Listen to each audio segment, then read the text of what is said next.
ना एकदम आनंदी आहे. आनंदी वातावरण आहे कारण आपल्या तिन्ही तालुक्यामध्ये कारखाना नाही आहे आणि मोठ्या प्रमाणामध्ये ऊस उत्पादक शेतकऱ्यांचे हाल होतात आणि अचानक आम्हाला समजलं की आपलं लायसन रद्द झालेलं आहे.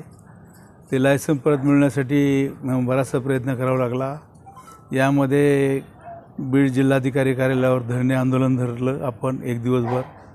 त्यानंतर संपूर्ण शासनाला त्याची जाणीव झाली. महाराष्ट्राचे मुख्यमंत्री देवेंद्र फडणवीस यांना मी भेटलो, त्यांनी सहकार्य केलं. उपमुख्यमंत्री अजितदादा पवार यांनी सहकार्य केलं. त्याचप्रमाणे या खात्याचे जे मंत्री आहेत प्रल्हाद जोशी यांच्या गावी हुबळीला जाऊन मी त्यांना भेटलो आणि त्यांनी पण सहकार्य केलं. एकूणच राज्यातल्या सर्व राजकीय लोकांचा पाठिंबा आपल्याला होता कारण हे शेतकऱ्यांच्या हिताचं काम आहे. चालू कारखाना आहे.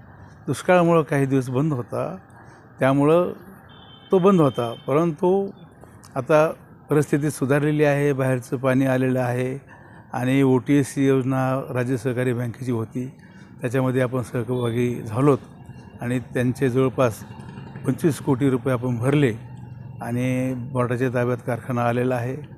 लायसन आता 2 दिवसापूर्वी मिळालेलं आहे.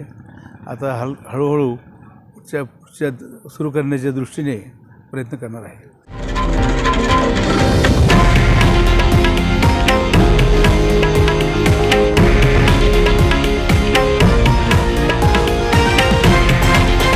हे आहे देशातील नंबर 1 न्यूज नेटवर्क आणि आपण पाहत आहात TV9 मराठी, एकमेव.